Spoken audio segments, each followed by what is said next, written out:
elephant forced to eat from a mountain of plastic, and a disturbing question about what we're doing to our own forests. And later, when does the pursuit of extreme fitness begin to put the heart at risk? Dr. Devi Shetty's powerful and exclusive warning to News9 through football's biggest cardiac collapses. You're watching In Your Interest with me, Kabir Naqvi. First, the headlines for you. Prime Minister Narendra Modi directs all concerned ministries to make preparations for El Nino impact, asks states to focus on providing relief from heat.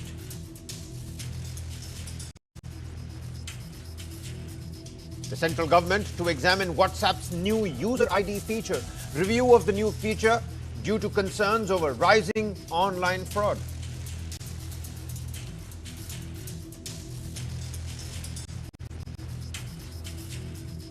Tamil Nadu Chief Minister Joseph Vijay chairs a meeting with the Alliance members. Congress, the IUML, VCK. Key topics that have been discussed in the meeting, they include need to involve coordination, a committee for the same, minimum agenda, and the name for this set alliance.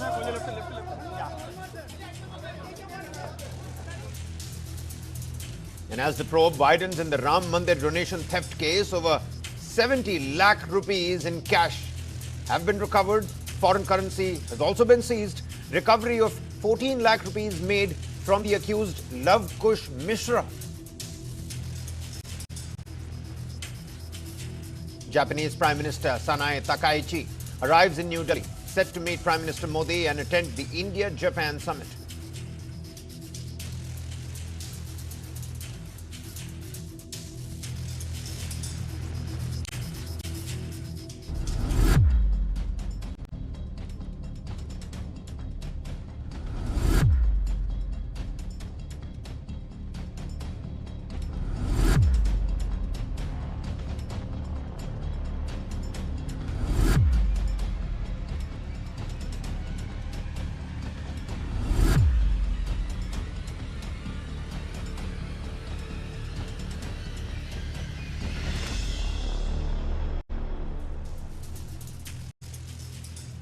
That's our top focus, because the next time you book an IndiGo flight, your suitcase could decide how much you end up paying. India's biggest airline has unveiled a brand new fare category called IndiGo Lite, designed for passengers traveling with only cabin baggage. If you travel light, you'll pay less. If you check in a suitcase, you'll have to pay extra. It's a model that common European airlines and, of course, North American airlines conduct. Now, it's landing here in our own backyard. Beginning the 15th of July, passengers booking directly through IndiGo's website, the application or the contact center can opt for this new fare on both domestic and international flights. Now, the promise is simple. Pay only for what you use. No free checked baggage, just your cabin bag, an auto-assigned seat, and the option to add services separately. The entire system unbundled, essentially. And for short business trips, weekend getaways, and travelers carrying just a small backpack, this could make flying a little cheaper. But how cheaper really? And here's where the debate actually begins. How much do you save? Because the actual savings is currently only around 150 to 300 rupees on many of these routes. That's barely the price of a sandwich at most of the airports. So is this really a budgetary revolution, or simply another way of charging separately for services passengers once took for granted? And the airline says this reflects changing customer preferences. Industry experts say it reflects something else as well. The rising fuel costs, intense competition, and airlines looking for new ways to improve profitability. Now, globally, airlines like Ryanair, EasyJet, British Airways, Lufthansa, Air France, I mean, the list is long, have long embraced these unbundled fares. Now, India appears to be moving in that same direction. But Indian travelers, they're a different lot. Many travel with families. Many carry more luggage. And for them, this light fare may not feel very light at all. So is this genuine consumer choice, or the beginning of a future where every service, from baggage to seat selection, comes with a separate price tag? Is this really the future of aviation as we know it, or simply a smarter way for airlines to earn more from every passenger? And who really benefits? Is it the traveler or the airline? Let's open that up. To our guests on the panel tonight, Vipul Saxena, aviation expert, with us on the broadcast, and Professor Bijon Misra, consumer policy expert. Many thanks, gentlemen, for taking out the time. You see, Mr. Saxena, IndiGo says that this fare is meant for passengers who travel light, with just a backpack, and want to pay only for the services that they really use. From your assessment, from your own reading, is this really consumer-centric, or is it primarily a new revenue strategy that's borrowed from a global low-cost airlines being implemented here in India, sir? I would call it a lip service. Okay. Because by offering this kind of package, the amount of extra cargo load that airline will be able to carry is them much higher amount than what they are actually offering to the passengers. The basic problem with the Indian aviation sector is they always look for opportunity how best they can make their profits. They care nothing about passenger comfort or passenger ease or passengers benefits. Unlike you go abroad, you see foreign airlines, the way they treat you so nicely laid aircraft, so such a good food quality, variety of food, so many things. But Indian air carriers, they only look for how to make maximum money from all kind of sources.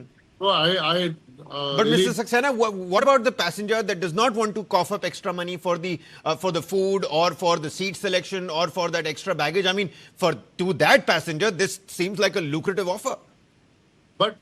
but mostly passenger who travel this kind of distance, they often order this kind of extra services. So it really doesn't matter much the kind of offer they've given to the passenger. I mean, these are peanuts. If they're really given something more, like I can suggest various things, like they can make a kind of family module kind of a thing. Like suppose I got 5 members in my family, okay, blood relatives, my wife, my daughter, my son, and suppose I travel to Delhi carrying only 7 kgs. My allowance is 15 kgs. So 8 kgs can go into my account, like you collect flying miles, and then a quota can be created. Tomorrow, suppose my daughter goes to college with a lot of luggage, she can use that extra 8 kgs. If this kind of things was introduced, I would have really appreciated. But I don't think that there is much. But is that more. really practical? I mean, if I end up saving 100 kgs worth of flight baggage in terms of that miles, next time there is going to be no room for any other passenger's luggage, just mine. 100 kilograms. Like ultimately you can always put a cap on that. There's no doubt about it. Then there can another option. You got so many flying miles. People keep flying up and down.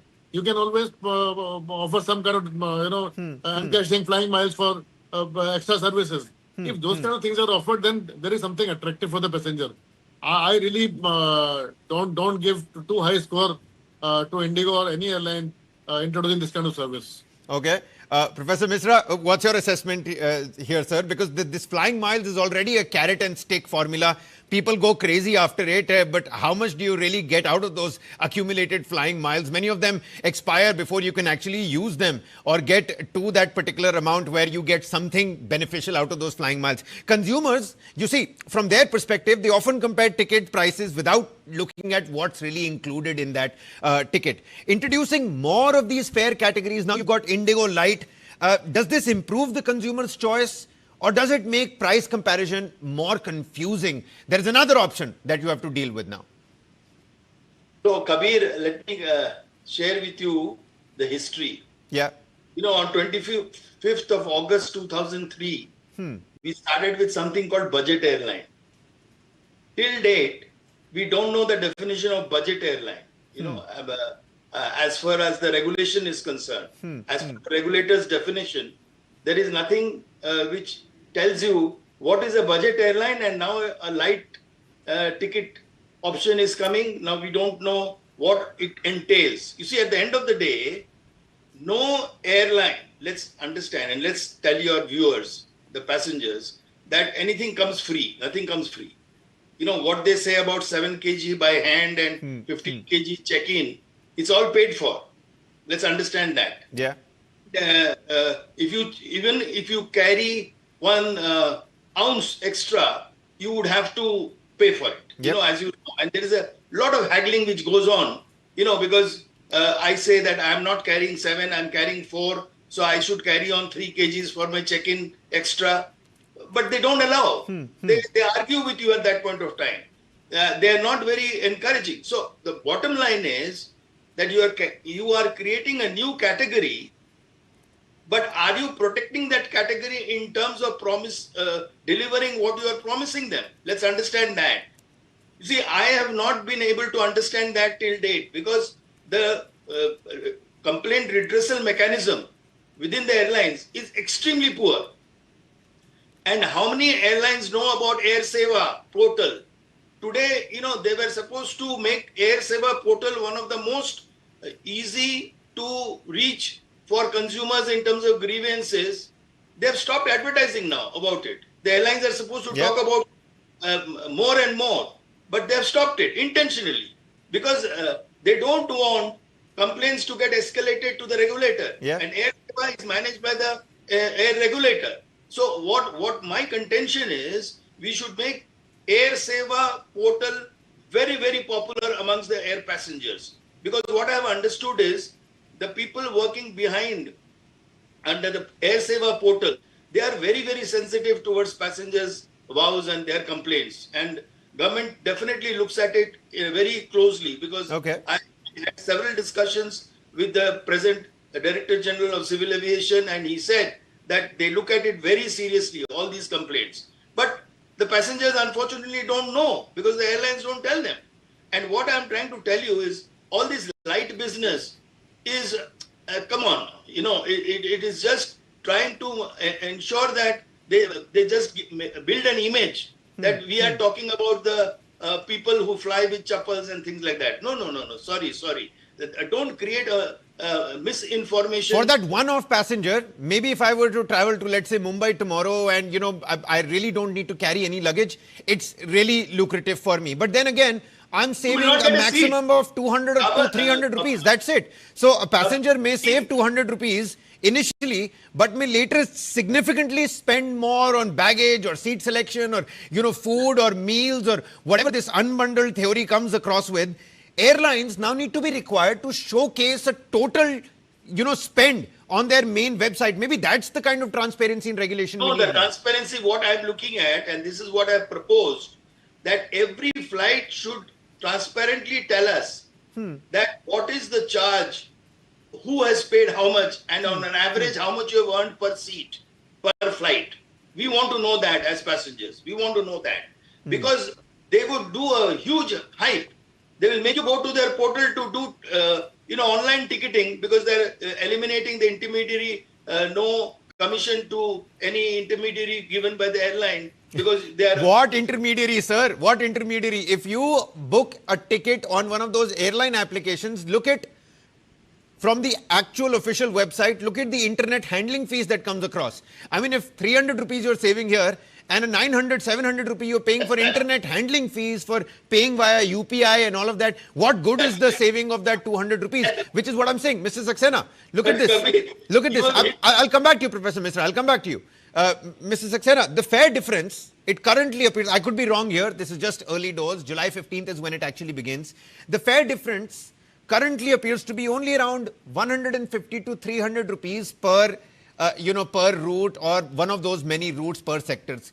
From an purely economics perspective, is that really enough? Is that enough to meaningfully change passenger behavior or reduce baggage handling costs? Today, a coffee at the airport or inside the air cabin will cost you much more than 150 rupees. I mean, they would charge you for water if they'd feel like it. Absolutely. So I fully agree with you what you're saying. So I think it's got no significance, and rather I was expecting, today only government has reduced ATF prices, and quite a substantial price have been reduced. I was expecting some relief would have come from the airlines in terms of reducing the fares, while they're not even offering a peanut. And they're trying to say that we are coming up with the... Peanuts are also not free, sir. Peanuts are also not free. They're part of a special package that you have to accept for whilst you're booking the ticket. Yeah. And that the small package costs you 200 rupees. Yeah. So what we're talking about, 150 and 300 rupees is nothing. So don't take your luggage, get peanuts instead.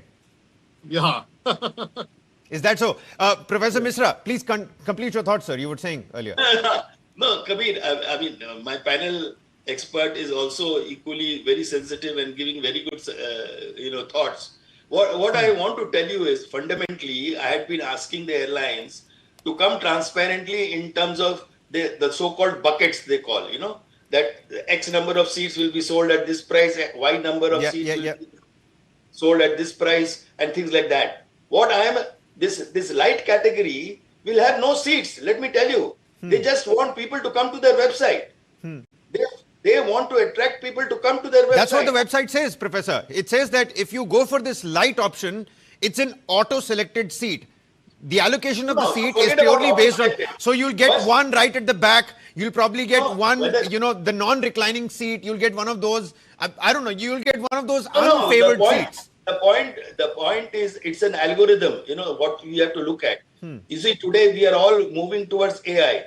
Now the airlines exactly knows that on which sector, how many seats will be sold 10 days before, 5 days before, or a month before. They exactly know that. And they know that this is just a gimmick where we want people to come to them saying that I'll give you a light, no baggage, no frills, nothing. You will not get a seat. That's what I'm trying to tell you. You please try to appreciate. Till they don't come out transparently telling us that how many seats will get allotted for light travel, till then I would not get convinced about this offer which they're talking about. That's a good point. That is a good point. That's a very good point. Yes, Mr. Saxena. Mr. Mishra, I've been seeing you taking up a lot of consumers' issues very strongly. I share with you one live experience which I had yesterday. Okay. All these airlines, all these services which are coming on online basis, they've got very smart algorithm. I share with you my personal experience yesterday. I was ordering something from Blinkit, and I think the total amount was less than 499 something. So the message came that if you add 100 rupees more, then we'll remove the delivery charge of 30 rupees from your bill. Yeah. I said, okay, let me add 100 rupees more. Moment I added 100 rupees more, the 30 rupees, went where? Surcharges. Now surcharge is applicable and that becomes 60 rupees. Yeah. So it is only catch. It is only, they're just trying to catch the fishes, the fooling around. So unless they prove that their intentions are on ground to really help passengers. So are you saying that this surcharge example that you just gave us, airlines across the world have increasingly unbundled their services baggage, that might work for the Western passenger setup, but it clearly does not work out for the Indian families that travel in big troops, meals, seats, priority boarding. I mean, I was looking at this thing called fast forward, at the IndiGo when you're boarding a plane. I mean, you pay 500 rupees to enter the cabin 5 minutes before the rest of the lot. How does that essentially help you? So that you can sit down earlier and watch everybody that's coming in and tell them, hey, look, I paid 500 rupees. I mean, apart from, a class setup, it doesn't really help you. So is India witnessing the next phase of aviation where the base fares become cheaper, but the final bill ends up becoming more and more expensive? Professor. Yeah, Vipul bhai, thank you very much for appreciating my interventions. What I want to tell you is that, Kabir, the bottom line is, as I've always been saying, that overseas, you see, everything is very transparent. They tell passengers exactly how many seats are available in which category and how. Now, you see, I used to go in that fast forward. I used to pay that extra. Why? Because I needed my checked-in baggage early. But they could never deliver it. So I had to raise a hue and cry. And subsequently what happened, they continued taking the money, but they stopped giving you... Does that really happen, Professor? I mean, I hate to, bring this up to you. Never really got a chance to spend that extra money on fast forward, but does the check-in luggage really arrive early if you've checked in at fast forward? That's what I'm trying to tell you. It doesn't. So I demanded compensation. That is when they withdrew this service. They said subsequently to me that, sir, we have withdrawn this service. We can't get your baggage out first. So we will not charge fast forward henceforth. for this. But then they kept on charging only for a fast check-in counter, which is exclusive for fast track. But there is nothing else apart from that. You know, And the fact that you get to board the plane earlier. See, as a senior citizen, I always get that privilege. But still, you see, what my contention is, I used to go for fast forward because I wanted my baggage out first so that I can get out of the airport as early as possible before the crowd comes in. So that was my motive behind it. But when it stopped serving, but then they package it in such a manner that I am bound to take that fast forward even if I don't want it. They push it on me, you know, when I buy the ticket. So there is a lot of, you know, dark patterns existing in the airline business, which is actually forcing the consumer to pay for something which they are not actually accessing, and nobody is complaining to Air Seva. That is what I'm trying to tell you again and again. People should use Air That should Seva. be the highlight of this show, sir. Many thanks for pointing that out. I think Air Seva is something that we must prioritize, and I hope that people take, the viewers, the passengers, take this away from this particular discourse and discussion, because one really needs to understand, Mr. Saxena, this unbundling, when does it really become excessive? And should there now be regulatory safeguards to ensure that passengers clearly understand what they're actually paying for before booking? You guys, you're aviation experts, you've traveled across various sectors, you probably have the flying miles in tens of lakhs, but not everybody has that privilege here, sir. So, you know, and looking ahead, it seems like all of these other commercial airlines will start doing the same thing. There's a similar setup in other airlines as well, where you only pay for your cabin luggage if you don't have checked-in luggage. Is that the way where Indian Airlines is heading? And what is the right time to, you know, put a full stop to it? You asking me? Yeah. Okay. So basically, you rightly said that I think it's only starting a new race among the airlines. And behind the scene, it is basically not to give passenger anything extra and grab that extra luggage which passenger would have taken and use that also for their own profitability. That is what I foresee.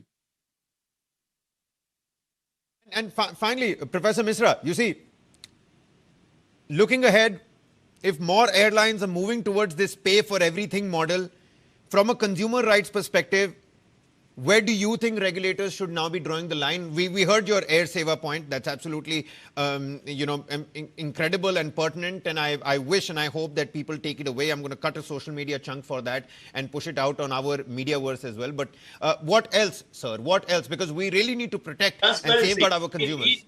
We need transparency to ensure that we make an informed choice. The consumers are not able to make an informed choice. Number one, because there's a cartelization in the aviation business now, because the market is dominated by two airlines only as of today. So we should have more entries coming into the airline business, encourage people to invest on airline business and make it more competitive by making things more transparent in terms of fare structure. I do believe always as a passenger that the airlines must make profit, but they should not profiteer in a misleading manner. They shouldn't exploit the passengers. Yes, they are misleading and they are deceptive towards the passengers by becoming opaque, by not sharing information in a manner which needs to be shared. I'll ask both of you one final question, you know, acting as the devil's advocate here, because that's a great point that you made. Businesses need to make money as well for, you know, from a very patriotic point of view, for the GDP to grow. I mean, businesses need to be making some money. So is there nothing good that's coming out of this IndiGo Lite, sir? Both of you. I'll start with Professor first. Well, you know, it needs much more assertiveness, you know, in terms of the regulator oversight in bringing transparency and accountability and also fair competition at the marketplace. And of course, as I said, bringing in more airlines to come into the business, which, as you saw, got wound up. I have lost so many miles of mine, you know, but they never treat the miles as a value for passengers. Now, again, we need to understand all that even people have not got their refunds from airlines which have gone bankrupt. You know all that. You know, This is going to be another catch. I was just thinking, now that you pointed it out, maybe if you book for these light tickets, you might not get the same amount of frequent flyer miles because you booked a cheaper ticket, which is why you will not get a refund first. You will not get a refund, let me tell you. no flexibility on these light tickets. That's for number one. Exactly. I mean, the airlines have their own way of minting that kind of money. Mr. Saxena, your viewpoint. I think you began the discussion by saying this is nothing but lip service. Nothing good coming out of this light thing. Nothing good at all. I think you already added my points that for getting this 150, 300 rupees, what passenger actually going to lose unless the things are transparent. Okay, we'll really not know, because I always feel that Indian aviation sector is only hunting for making money. Yeah. I'm sure there must be some hidden agenda, some hidden formula. Like I had experience with Blinkit yesterday, that if you take this kind of ticket, then something else will increase. Yeah. Okay, and you end up paying more than that. So government has to ensure that their websites and their fare mechanism has to be transparent and honest.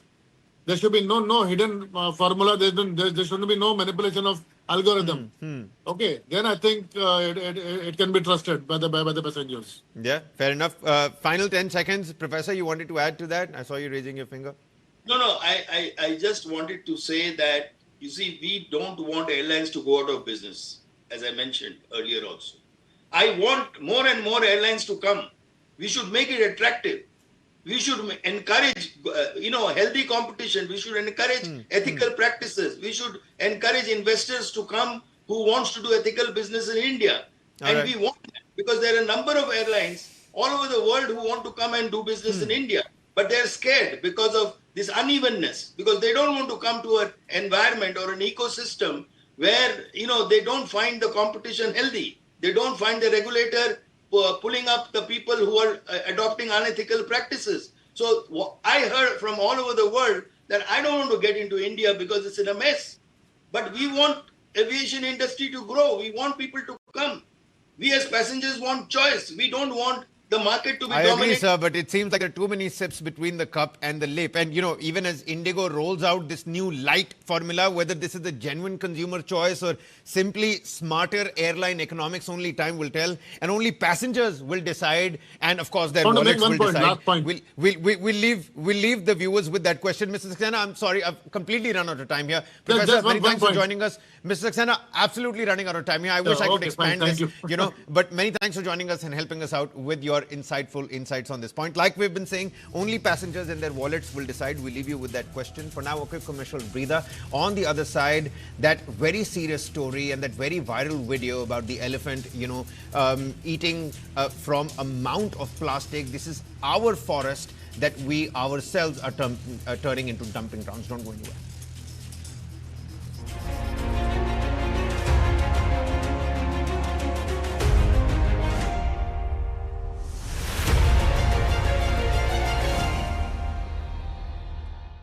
Meet the tomorrow today. ICFI is the bridge between tomorrow and today. Bridge between aspirations and accomplishment. Bridge between I wish to I can. I will remove the gap. Welcome to the I. I am ICFI. Belief called I. I can fly above imagination.